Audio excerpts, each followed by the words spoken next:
Hello, welcome back to the Double Swing. It's the end of the year, and I think the end of the season appropriately as well. Yumi, it was an interesting final event. Let's put it that way. Our final preview was for the playoffs of the Shanghai Major, and didn't go very well. Let's put it that way.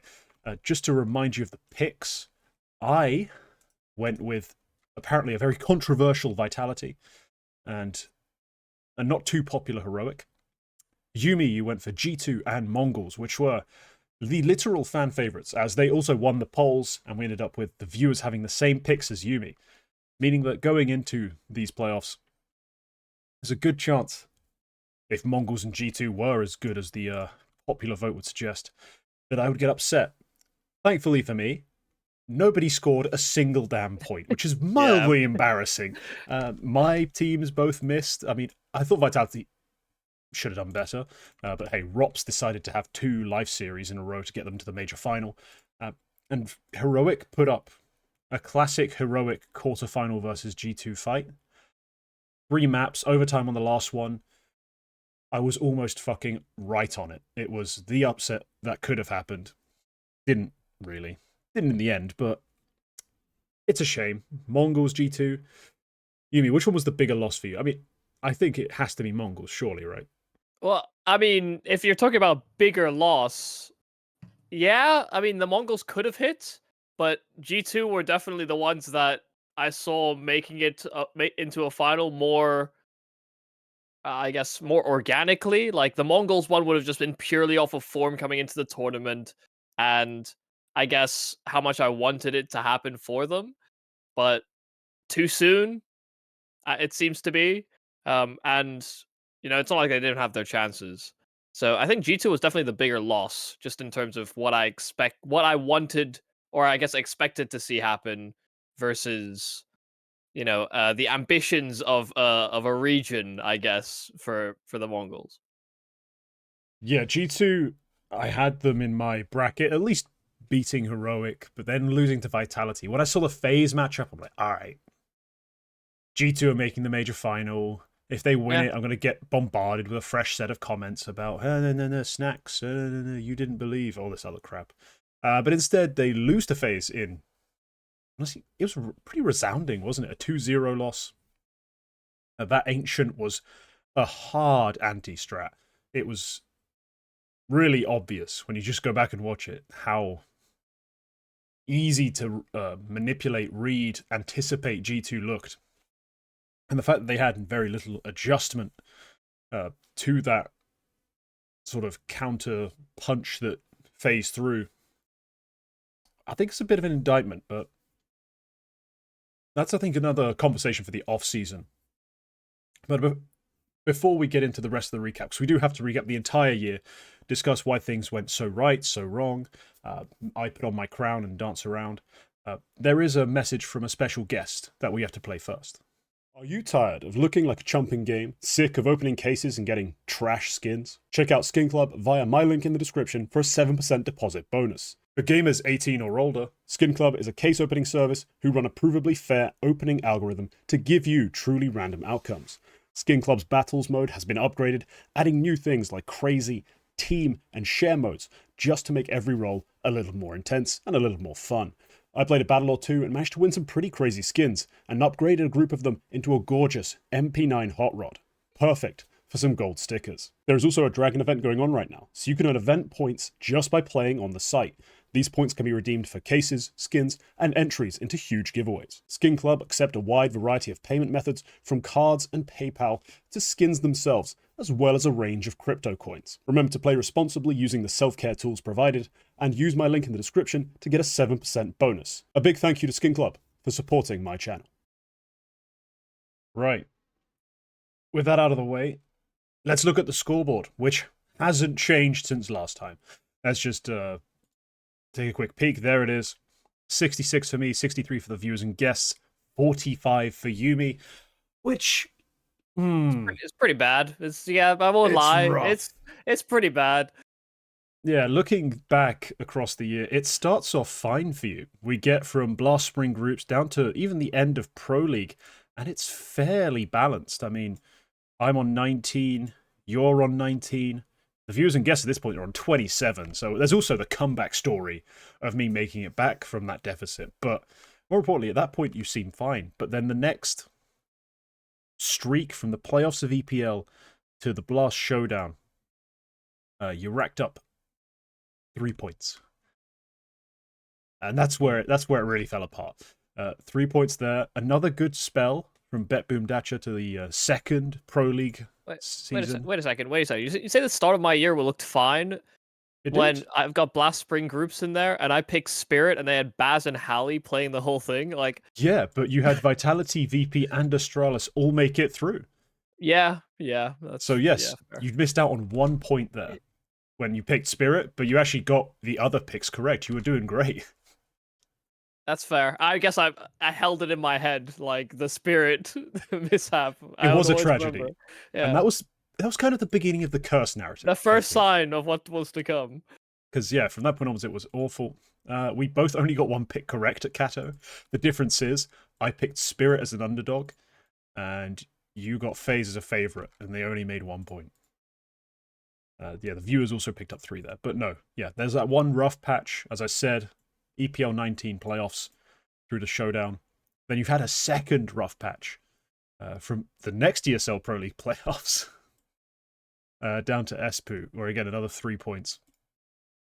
And then to end the year, just not enough left in the tank, not enough events available. Just wasn't happening. No, I think the curse was something special this year. I mean, the VP picks, I believe you picked them 6 times or 9 times or something stupid, and they made you points like twice. Right. Yeah. It, That it's tracks. it's shocking if I just search VP how often you pick them, and yeah, it worked out twice early in the year, and I think that led you astray because the rest of the year, even when you got them as an underdog, they let you down. I needed to not get so enraptured by Norbert and the comeback. Norbert might be my favorite player in Counter Strike right now, Wow. and I love when it's Norbert time, and the games he takes over, it's something to watch. So, uh, I have fallen out of love with the roster, but towards the end of the year, I did decide that I would give VP another chance, and then they did it again. So, Yeah. I didn't learn my lesson. It's fine. I I will not make that mistake again because James benched. So I guess I can't make that mistake again. Yeah, no, you literally can't. It's going to be a very different looking roster. I think one thing we have to try and give credit for here. Let's just take a look because we've had a lot of guests on this year. We started looking through them because we hadn't really been doing guests before. We had a surprise Maui Snake appearance in February, and that was just Yeah. kind of a thing. Like he wanted to be on the show, he thought it'd be fun, and we brought him on, and it was. But we then started bringing more and more guests in to about halfway through the year. So I want to talk about the most impressive guest appearance because that's going to be Sorry, before you get into that, I'd just like to say shout out Maui Snake for actually telling us to do live drafts as well. Because yes, that's live a drafts big was his change that idea. it's a big change we've done to the show because he said, why don't we do it? And it actually it was a good question why we didn't do it that way. We had no response when he brought that up. We're like, because of the graphics. Oh, it's not that deep, really. Like, Yeah. it Yeah. could be done live. There's a way. There is a way. And But yeah, then yeah, it's just become a better part of the that way show. because it Yeah. becomes harder for us to like preamble how our pick is going to go. Because he's right, a lot of the time we end up with picks we don't actually want, but we have to try and find the angle about what we know about the team, how little that may be sometimes. Yeah. Yeah. It does get a bit awkward in that way. But yeah, the live draft. I mean, sure. The one problem we've had is the occasional guest that doesn't quite clock how snake drafts work. Because Yeah. pre-show it's like, oh yeah, snake draft, yeah, and then you start doing the show, and they're like, oh, I have a pick. But you have 2 picks, and it was just a bit, ooh, maybe should have been a bit clearer on that. But overall, it's been a huge benefit to us, a benefit to the show, and we kind of there's a couple of guest appearances I think that need to be up for consideration. But probably the most impressive one is actually Maui Snake's second appearance on the show at the Pro League C&D, so the second Pro League of the season of the year, where he went 3 for 4, including an underdog pick. It's pretty impressive. I mean, we do have another guest appearance that scored 3, but with only 2 correct picks. So I'd, weighing things up, and that was Tech Girl at IEM Rio. I believe that was the episode she was on. She picked Na'Vi to win. Got that right. Picked Furia. Actually make playoffs, and as I remember, they did. Before getting summarily, absolutely demolished by Maus. Yeah. Because that was the emptiest run I've ever witnessed. But yeah, no, the credit to them for coming on and pretty much nailing it. But unfortunately, I thought maybe that could be performance of the year. Then I realized I had multiple perfect events this year. Speaking of how you make the comeback happen, yes. Whatever. Roll your eyes. We get it. The you first won. Pro League of the year, 4 for 4. Liquid, Na'Vi, Monty, Big all make playoffs. You went 3 for 4. You had a good showing, to be fair. And the viewers nailed it. They both had they had Maus and Big making it out. But then also, yes, the opening stage of the major, Liquid, Big, Game Legion, and Wildcard. I thought that was going to be my worst event of the year. I'm going to be honest. When I came out of that draft, I looked at it, I was like, how did I end up with 3 underdogs? Like, how the fuck did I manage this? Yeah. And they all made it out, which was outstanding to me. Obviously, massive disappointment to people who picked the actual favourites, realistically, out of the underdog category, especially Fnatic and Cloud9. Really disappointing at this event. I got totally gaslit on those teams, by the way. Gaslit by? First off, Fnatic, maybe I was a little enraptured. Like, I was like, oh, blame F Mattis, their power combo. I get it. They top 5 rifle duo in the world. Yeah. Well, I do think that they can be, but they weren't. And they definitely weren't. So I got a little enraptured in that. But Cloud9, I can't believe I even thought for a moment about this team. I from the start I was kind of down on Cloud9, and then I got slowly sort of warmed up into it. They had a decent RMR. Yeah, maybe the roles start to align. Heavy Gods doing what Heavy God does, and Axile's always a soft spot.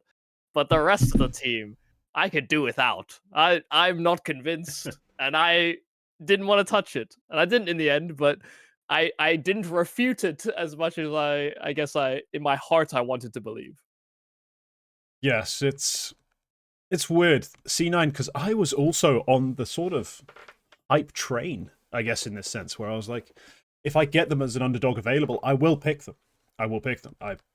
Just because of that top end firepower, mostly from Heavy God, but Icy had been having a good event. Axile had been playing up to the 3rd star role that we needed him to. And I just thought, yeah, it's a great value pick. Thank the heavens I went first in that draft, picked Liquid, and then you guys just took we all took these... both of the favorites and the underdogs. Yeah. You guys took the bogey teams, essentially. The teams that looked really good, tasty, and forced me to make some left field selections. Ended up working perfectly. So yeah, that's kind of the big perfect games.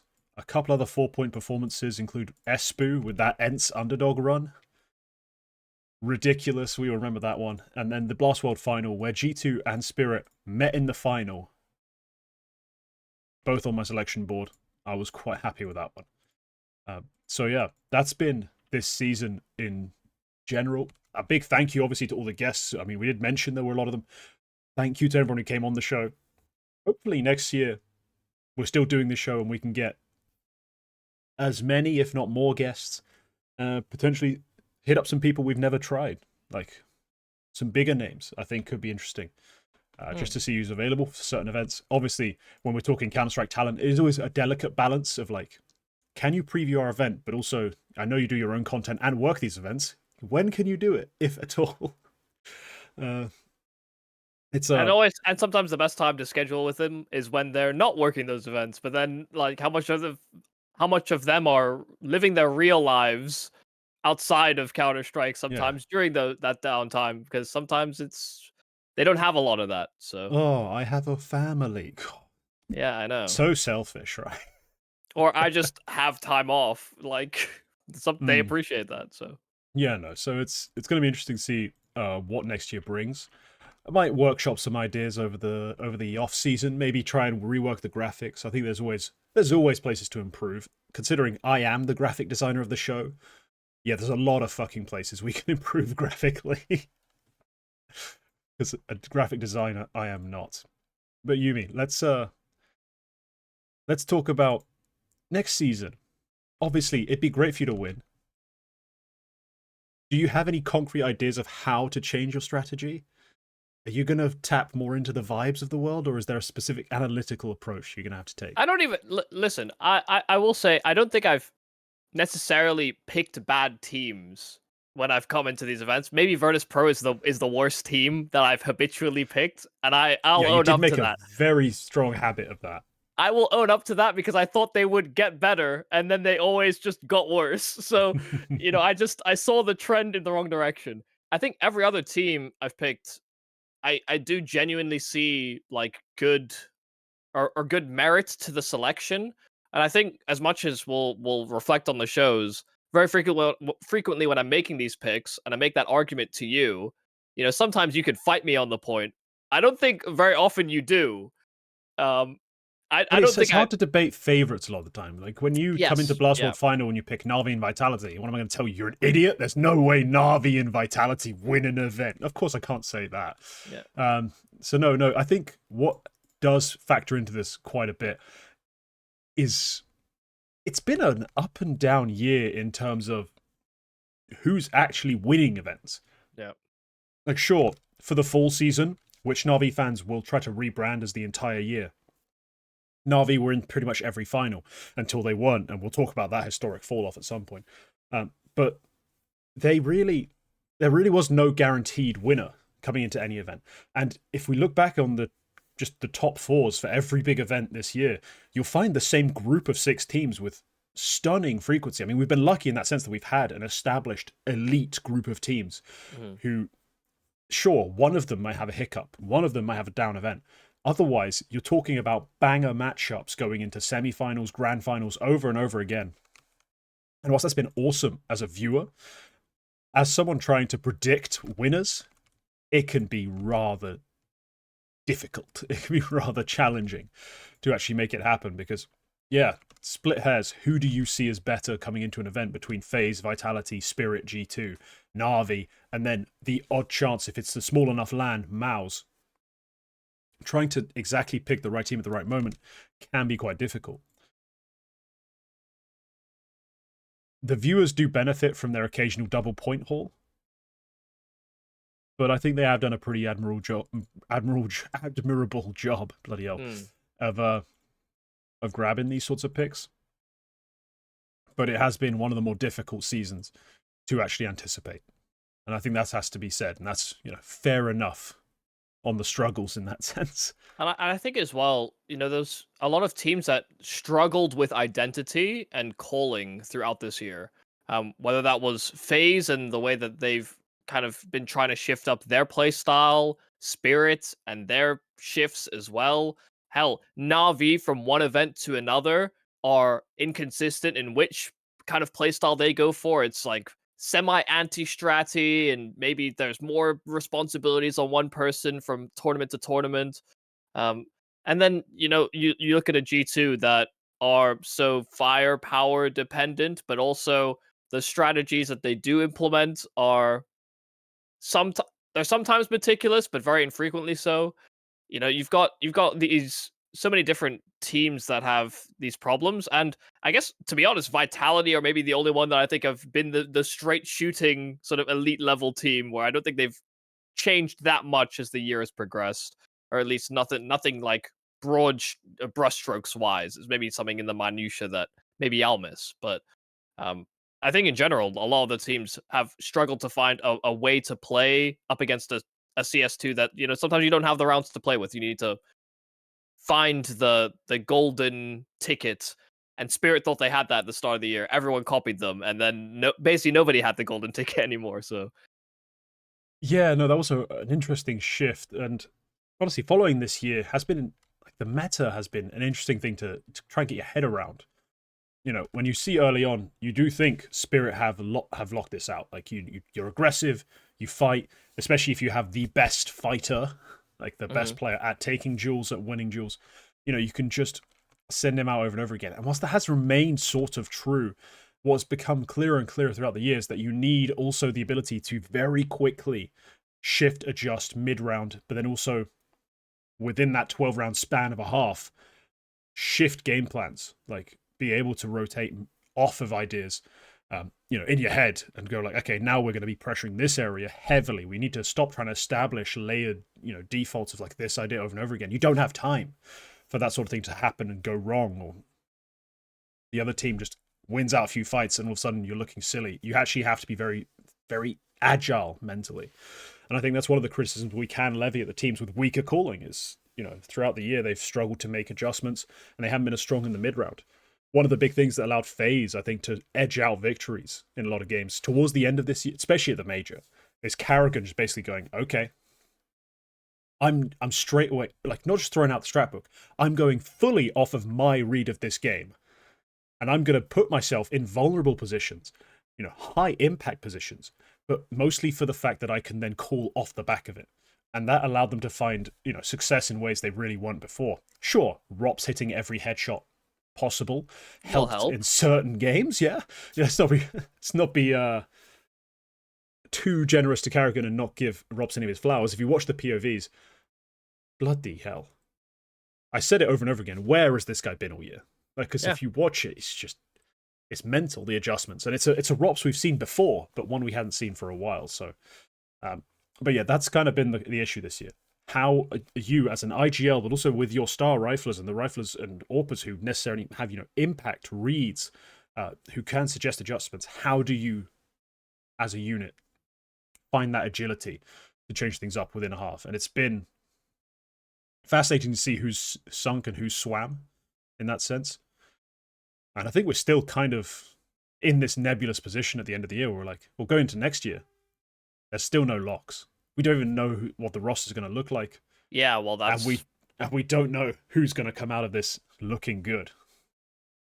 yeah. I mean, that's the main problem. I mean, Navi were the team to beat this year, um, and they were this enigmatic figure of what style they'd play, and the other two teams that actually won tournaments this year of note, I guess, Spirit G2, Well, Vitality Vitality won with Cologne. Cologne. Yeah, Yeah. Cologne. I mean, Cologne is a big trophy in It's fairness, prestige. It's very big.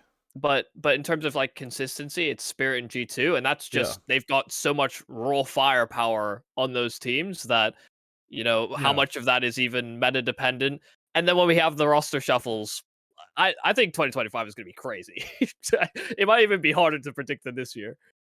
Going into it, yeah, because at the end of last year, I was like, you know what, comfortable, happy. Donk will be the third best player in the world. Now, the reality is he's actually going to probably end up being, at worst, on people's lists, second. I don't think anyone can come out of this year thinking ZywOo deserves one or two. I just don't see it. Yeah. Like, especially when You you. win one event, Yeah, yeah. and then that's more importantly also when you dig into the numbers, you're like, oh, arena games, massive fall off. Elimination games, still a big fall off, like general elimination games. This has not been ZywOo's year. He's been able to group stage pub stomp, but it hasn't been his year otherwise. Yeah. I mean, I don't think he's necessarily played bad either. Like the numbers will definitely reflect that. The problem is that Yeah, there have just been overall. players Yeah. that have been better. Yeah, there's That's two it. players who've been just way better. And when you talk about the big game performances, there's one guy in m0NESY who's been almost inexplicably dominant as the games get bigger.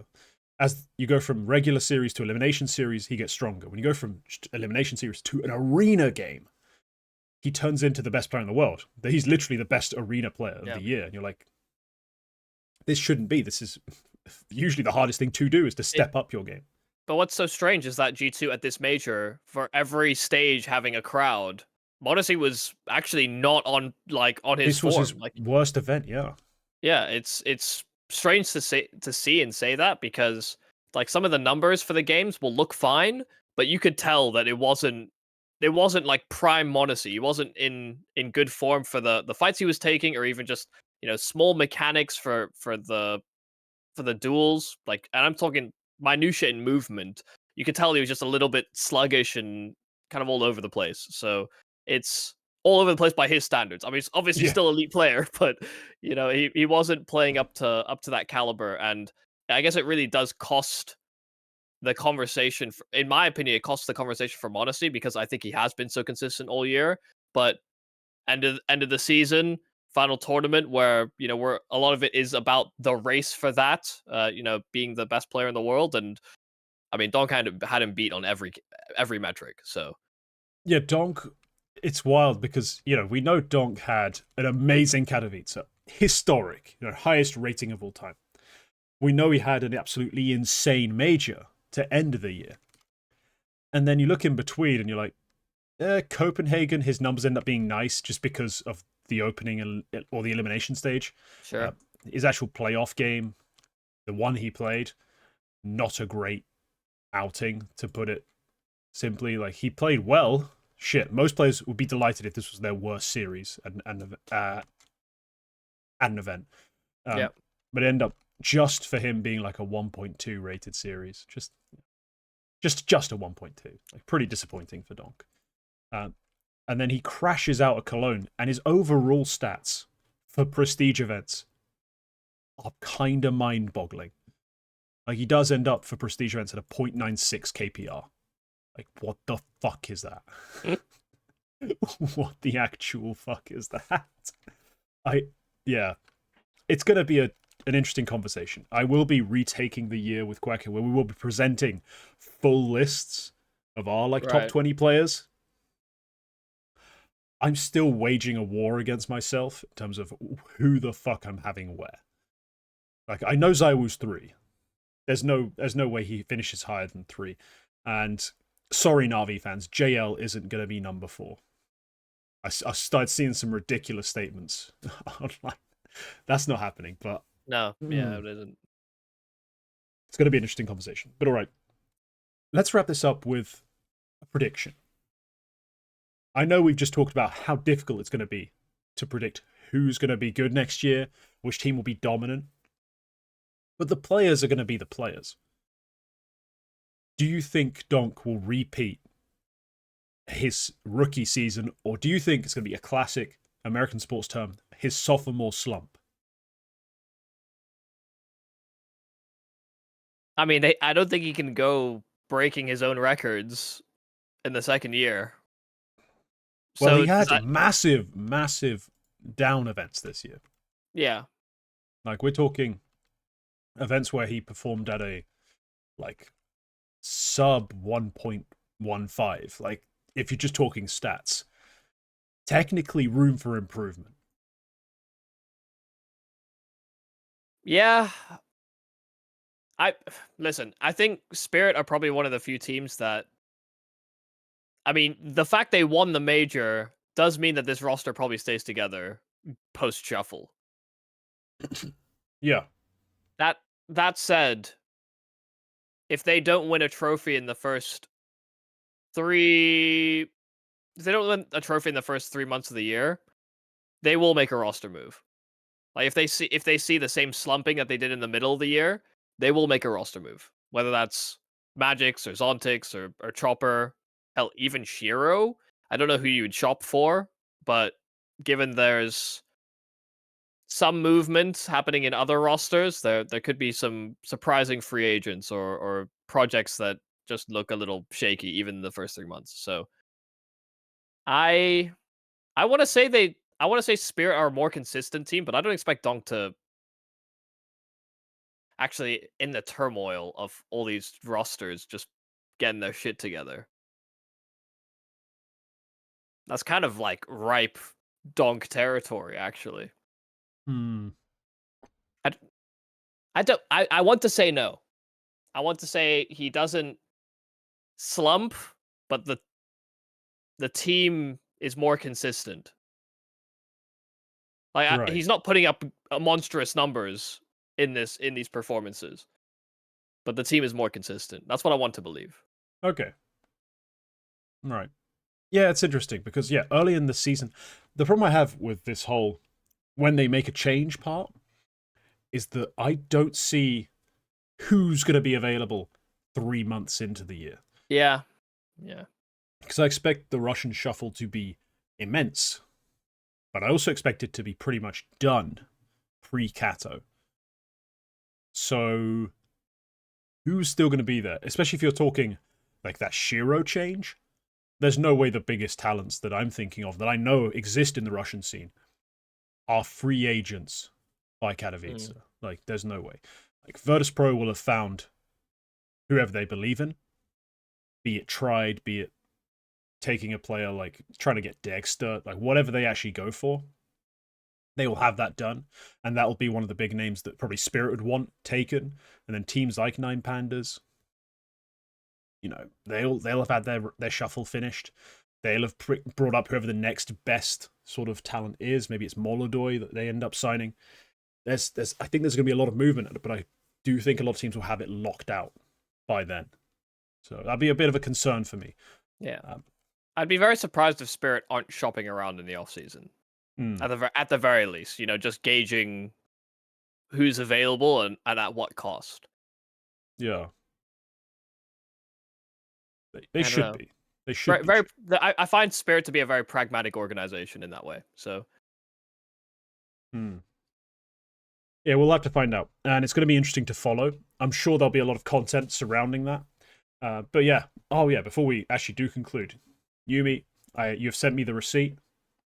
The end of year bargain has been paid. So £100 to Mind, a mental health charity in the United Kingdom. So that's very kind of you to have paid up. I will leave their link in the description of the video if anyone else wants to check them out, potentially donate. But yeah, next season, are we upping the wager again? I don't know.